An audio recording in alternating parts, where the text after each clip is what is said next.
Tagore school बावड़ी की online class में आप सभी का फिर से स्वागत है। सभी स्टूडेंट्स को गुड मॉर्निंग। हमने हमारी जो बुक है उसमें 2 चैप्टर है, उसके बारे में सही प्रकार से स्टडी कर लिया, ठीक है ना। फर्स्ट चैप्टर आपको पढ़ा दिया है, सेकंड चैप्टर आपने पढ़ लिया है दोनों, ठीक है।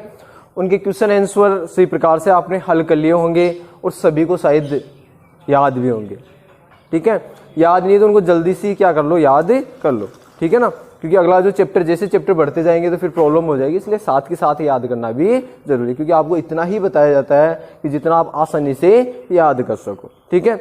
आज हम जो थर्ड जो चैप्टर है उसके बारे में स्टडी करेंगे और हमारा जो थर्ड चैप्टर है उसका नाम है संश्लेषित रेशे और प्लास्टिक। आज का जो हमारा जो चैप्टर है तीसरा, जिसमें उस चैप्टर का नाम है संश्लेषित रेशे और प्लास्टिक। तो ये हमारा चैप्टर है संश्लेषित रेशे और प्लास्टिक।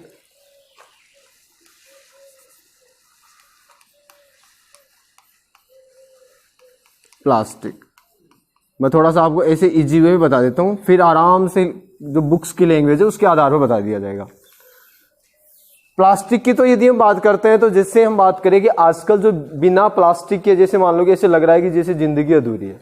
कोई भी जैसे बाजार में सामान लेने जा रहे हैं, कोई भी जो पैकिंग का जो सामान होता है, ठीक है ना, यानी हमारे दैनिक जीवन में प्लास्टिक का कहीं ना कहीं क्या होता है, इंपॉर्टेंस होता है। वैसे यदि कहा जाए तो वर्तमान में जो पर्यावरण प्रदूषण का एक बहुत बड़ा कारण है वो भी क्या है, प्लास्टिक ही है। क्योंकि प्लास्टिक एक इस प्रकार का जो पदार्थ होता है जो अपघटित ही नहीं होता है, या होता है तो बहुत वर्ष लग जाते हैं, या यदि प्लास्टिक को जलाया जाता है तो उससे हानिकारक गैस भी बाहर निकलती है। तो वैसे यदि कहा जाए तो समझदारी की बात ये होती है कि हमें जहां तक हो वहां तक कम से कम हमें प्लास्टिक की बनी हुई वस्तुओं का उपयोग करना चाहिए, बहुत ही कम से कम उपयोग करना चाहिए, ठीक है।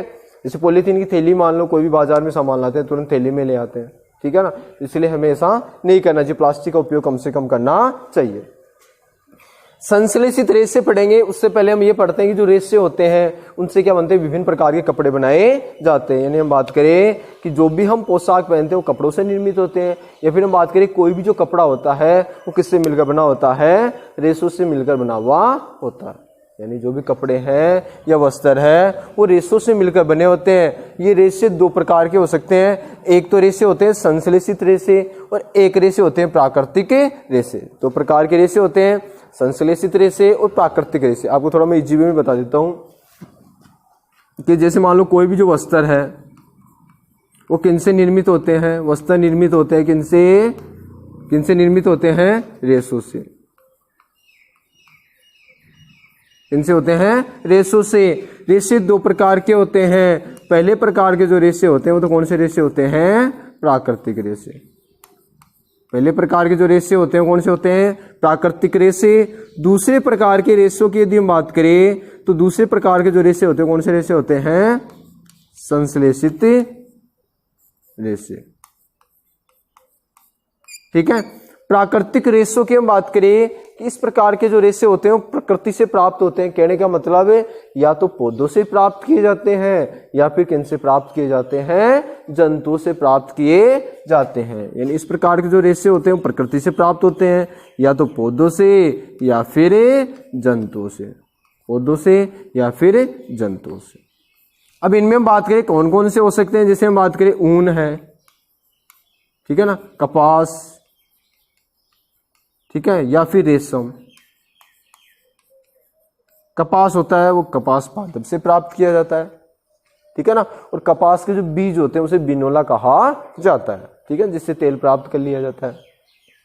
या फिर उसकी जो खल होती है, ठीक है, तेल निकालने के बाद जो बचता है उसको क्या किया जाता है, पशु आहार के रूप में खिलाया जाता है, ठीक है।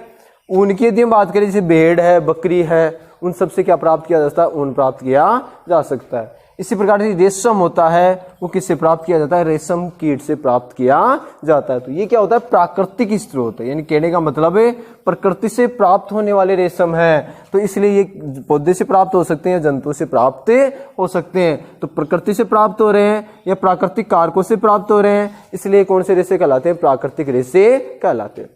संश्लेषित रेशों को हम कृत्रिम रेशे बोल सकते हैं, मानव निर्मित रेशे भी बोल सकते हैं। क्या क्या बोल सकते हैं? संश्लेषित रेशों को कृत्रिम रेशे या फिर मानव निर्मित रेशे भी कहा जा सकता है, क्योंकि इस प्रकार के जो रेशे होते हैं वो विभिन्न रासायनिक पदार्थों के द्वारा मानव द्वारा निर्मित किए जाते हैं या कृत्रिम रूप से निर्मित किए जाते हैं। इसलिए रेशे क्या होते हैं? कृत्रिम रेशे कहलाते हैं। आजकल वर्तमान में इस प्रकार के रेशे ज्यादा चलन में है, क्योंकि ये रेशे होते हैं वो क्या होते हैं? चमकीले ज्यादा होते हैं, ठीक है ना, इसलिए इनका उपयोग सबसे ज्यादा किया जा रहा है वर्तमान में। किस प्रकार के रेशों का? संश्लेषित रेशों का। अब देखो, जैसे रेशों की बात हो रही है तो रेशे होते हैं वो छोटी छोटी इकाइयों से मिलकर एक बड़ी एकक इकाई का निर्माण करते हैं। यानी कहने का मतलब है संश्लेषित रेशों में कई छोटी छोटी इकाइयां मिलकर एक बड़ी इकाई का निर्माण कर लेती है। इससे एकल जो इकाई होती है बड़ी को, उससे क्या कहा जाता है? पॉलीमर कहा जाता है। उसे क्या बोल देते हैं? पॉलीमर। पॉलीमर यानी बहुलक, बहुत से इसमें पाई जाती है एकल, बहुत सी इकाइयां पाई जाती है, इसलिए ये क्या कहलाते हैं? पॉलीमर कहलाते हैं। ठीक है ना, ये हो गया किसके बारे में? पॉलीमर के बारे में या बहुलक के बारे में। तो ये जो होते हैं वो जैसे रेशे में होती है, इस प्रकार की स्थिति।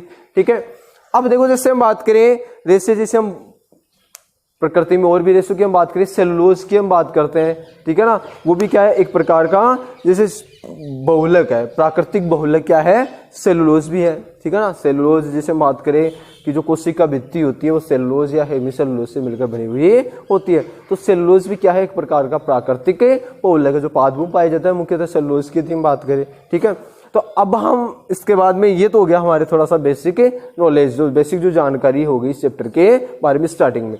फिर आगे संश्लेषित रेशों के प्रकार पढ़ लेंगे, रेयोन, डेक्रोन जो है, नाइलोन है, ठीक है ना, ये आगे हम प्रकार पढ़ लेंगे। ठीक है, लेकिन सबसे पहले अब हम लिखेंगे इसके बारे में थोड़ा सा वर्णन कर लेते हैं। उसमें देखो जैसे हम बात करें, सबसे पहले हम क्या लिखेंगे कि वस्त्र रेशों से निर्मित होते हैं, या फिर कोई भी जो कपड़ा होता है वो रेशों से निर्मित होता है। फिर हम लिखेंगे रेशे निम्न दो प्रकार के होते हैं, प्राकृतिक रेशे व संश्लेषित रेशे। ठीक है ना, प्राकृतिक रेशों में बात करेंगे, इस प्रकार के जो रेशे होते हैं वो पौधों व जंतुओं से प्राप्त किए जाते हैं, जैसे ऊन है, कपास है, रेशम है, ये सब किसमें आते हैं? प्राकृतिक रेशों के अंतर्गत आ जाते हैं। ठीक है ना, तो हम लिखेंगे, ये हमारा चैप्टर हो गया संश्लेषित रेशे और प्लास्टिक। ठीक है, तो हम लिखेंगे वस्त्र रेशों से निर्मित होते हैं,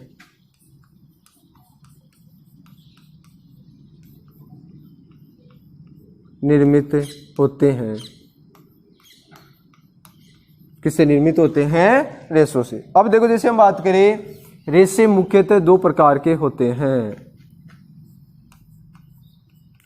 रेशों को मुख्यतः निम्न दो भागों में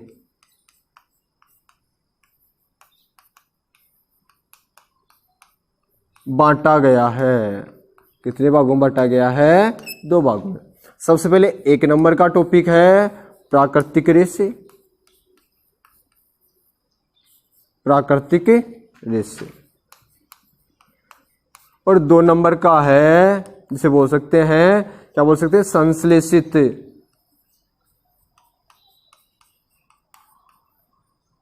या बोल सकते हैं कृत्रिम,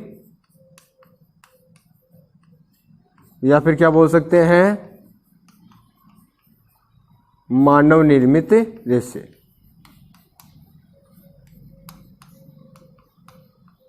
ये क्या हो गए? रेशों के प्रकार। पहला प्रकार हो गया प्राकृतिक रेशे, दूसरे रेशे हो गए संश्लेषित या कृत्रिम या मानव निर्मित रेशे। ये कितना नंबर का हो गया? 2 नंबर का हो गया। ठीक है, अब इसके बाद में देखो जैसे हम बात करें कि 1 नंबर का जो टॉपिक रहेगा वो हमारा कौन सा रहेगा? प्राकृतिक रेशे। सबसे पहले हम क्या पढ़ेंगे? प्राकृतिक रेशे। ठीक है ना। प्राकृतिक रेशे किसे कहते हैं, यानी इस प्रकार के जो रेशे होते हैं वो पौधों या जंतुओं से प्राप्त किए जाते हैं। वो सारे किसमें आते हैं, प्राकृतिक रेशों के अंतर्गत आते हैं। तो इसमें लिखेंगे कि इस प्रकार के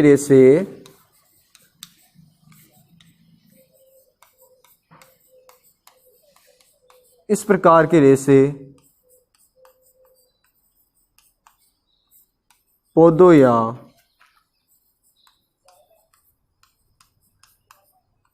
पौधों या जंतुओं से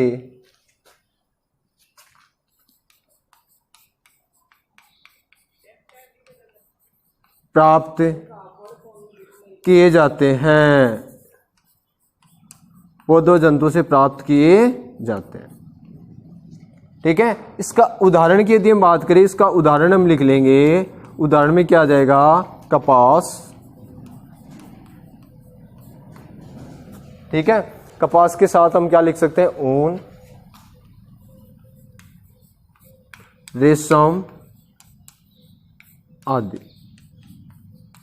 ये सब किसमें आते हैं, प्राकृतिक रेशों के अंतर्गत आते हैं। ठीक है। इसके हो गए प्राकृतिक रेशे। देखो जिस कपास होते हैं पादप से प्राप्त किया जाता है, ऊन और रेशम की हम बात करें तो ये किससे प्राप्त किए जाते हैं, जंतु से प्राप्त किए जाते हैं। ठीक है ना। तो ये हो गए। अब जो हम कल अगली जो क्लास है उसमें क्या पढ़ेंगे हम, संश्लेषित या कृत्रिम या मानव निर्मित रेशे पढ़ेंगे कि इस प्रकार के जो रेशे होते हैं रासायनिक पदार्थों के द्वारा मानव द्वारा बनाए जाते हैं, रासायनिक अभिक्रिया द्वारा मान लो। ठीक है ना।